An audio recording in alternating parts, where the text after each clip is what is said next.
Greetings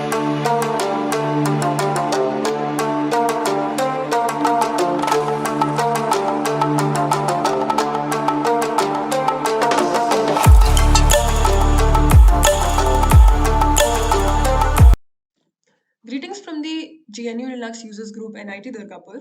I would like to welcome you all to the second video in the cryptography series. If you haven't yet watched the first video, do watch it as it will help you gain introduction and important insights to the terms and principles. So everything that we have discussed so far has been about classical cryptography, schemes that were historically used but aren't used anymore because most of it can be done by hand. Today, we are going to discuss about modern cryptography. It is relatively recently invented and uses bits and bytes on the computers to encrypt all sort of things. So modern cryptography lets us use and design crypto systems that are much more secure than the classical era. Modern cryptography is further classified into symmetric and asymmetric cryptography. Symmetric ciphers are classified into stream ciphers and block ciphers. So, what is symmetric cryptography? It is similar to having the same key for encryption and decryption. Suppose Alice and Bob have to share a message. So, for that, they'll have to share the same key beforehand. It's like having two duplicate keys for the same lock. One we use for locking and the other for unlocking. Asymmetric cryptography uses two different keys for encryption and decryption. The key that is used for encryption is called the public key, and the key that is used for decryption is called the private key. It is similar to having a special lock with two different keys for locking and unlocking. Now, let's quickly move forward through bitwise operators. We must be familiar with the following logical operations and or negation. So these can work on bits too. We simply assume 1 as true and 0 as false.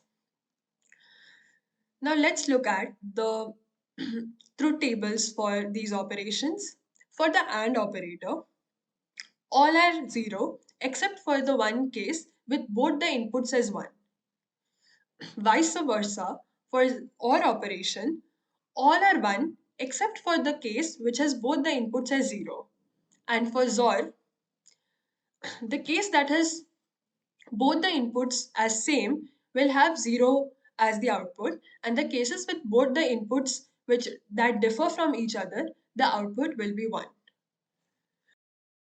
Needless to say, these operations cooperate on two values except for negation, which simply means reverting the truthiness of one of its argument. All of these operations associate and commute with themselves. Moving on, let's see our first cipher, XOR with constant. Here we use a single byte key and XOR each byte of the plain text with the key. Now to decrypt, we XOR each byte of the obtained cipher text with the key to get our plain text back. How secure is it? Not very much, because the key space is tiny with only 256 possible keys. It would just take some milliseconds for a computer system to brute force the key. Let's look at the Python implementation of XOR with constant. Now let's look at the Python implementation of our single byte XOR. Here I have used VS Code as my text editor. You can use any other text editor of your choice or the terminal. Now x.py is the file where I would implement the single byte XOR. Here x is our plain text, which is hello world. I have stored the key in y, which is a single byte 5, and now I am going to XOR each byte of our plain text with the key. Now the for loop, which is for I in x, is used to access each and every byte of our plain text. Now we XOR the plain text and the key and store it in Z. The question is, why are we using odd here? Now odd returns the Unicode code of each character. So this is the reason why we're using it to XOR both the Unicode characters of our plain text and the key. Now we need to display it as a ciphertext. That is the reason why we are converting it into character using CHR and then storing each XORed output in Z. Now we are going to print Z to display our ciphertext.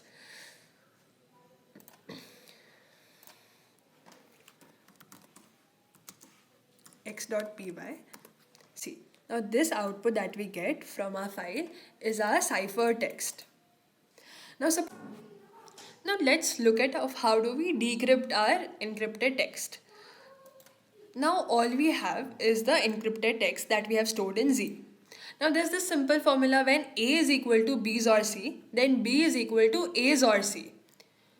Now A is our cipher text that we obtained, and using A we have to find back our plain text. We have no idea of what the plain text is or what the key is, but we know this thing that the key can be only in the range of 0 to 256. There are only 256 possible outcomes for the key. So what do is we run a loop up to 256 and XOR each byte of the character obtained with our encrypted text that is stored in Z. After this we can get our plain text, which is B. So we run the loop and XOR the cipher text with the possible key and store it in C. Now we print C and we'll get to see all the possible outcomes. So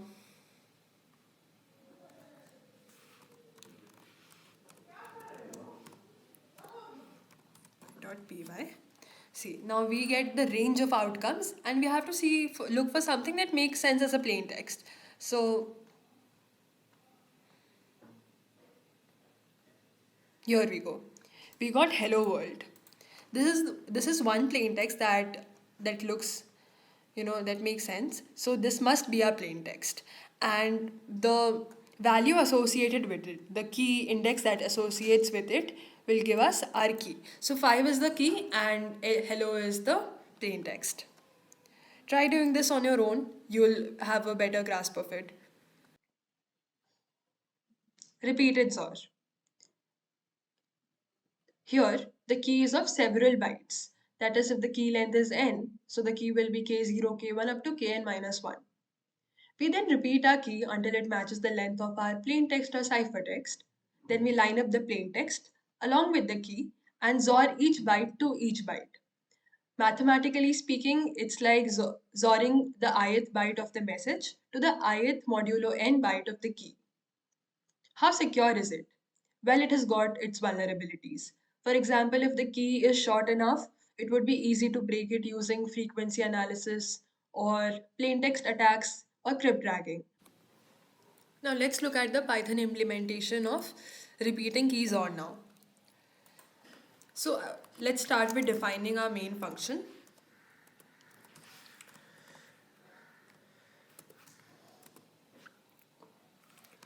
We would input the plain text from the user. So I'm going to use the input function here.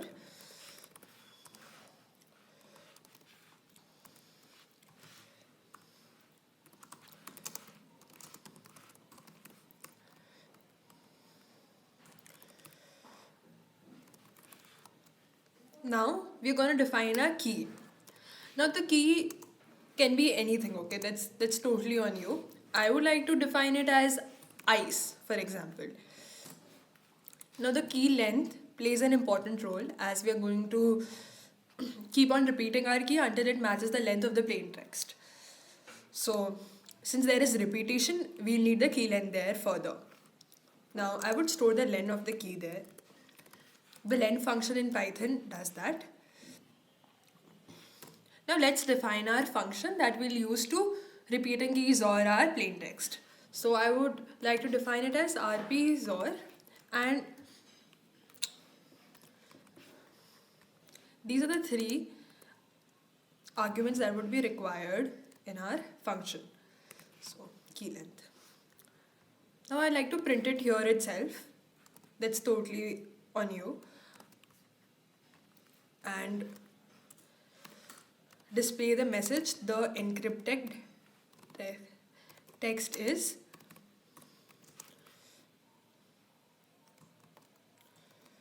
here.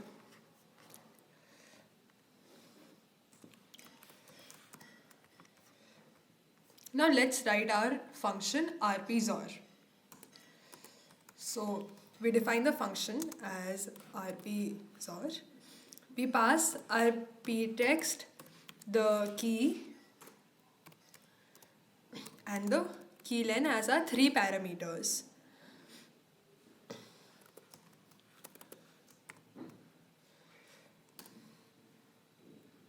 Now I would like to define a list as encrypted and store my like every Zord output there. So you can write it as anything that's again on you. It's a variable name. This is the list that where we are going to append each and every Zord output. Now we want the key to be repeated until it matches the length of the plain text.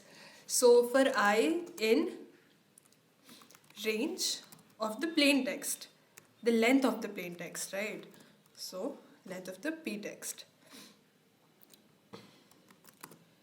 So the loop will run until it matches the length of the plain text.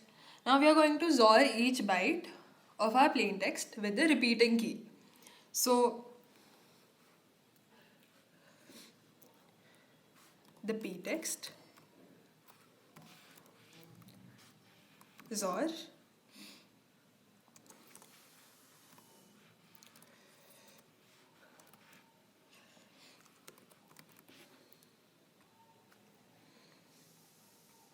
and I want to append it in our list. So I would just simply use our append function for it. Dot append.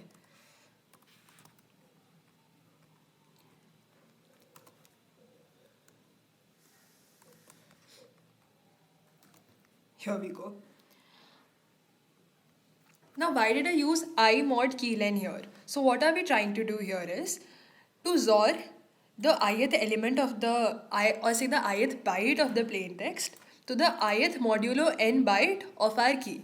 I had mentioned it earlier. Why do we do that? Because see, suppose our key is ice. So how do we want to XOR it? We want ICE and then again ICE, right? So that is what I modulo key length does here. Our key length is 3.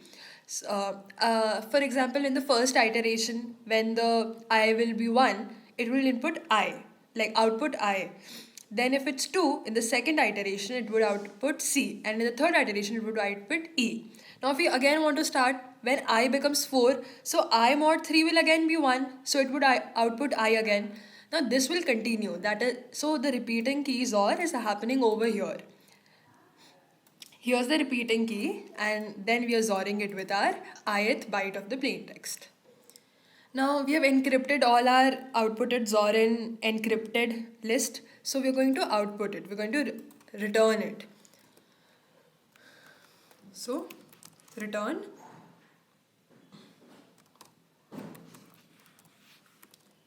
encrypted. Now what the function returns would be displayed here in the print function. I would like to do the last step of our program. I would check if the dash dash dash name is equal to main.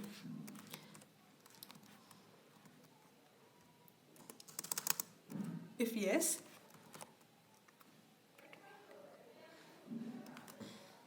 now let's see if our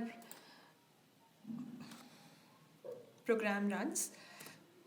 So here we get to enter the plain text. I would enter it as Vedika and here is our encrypted text.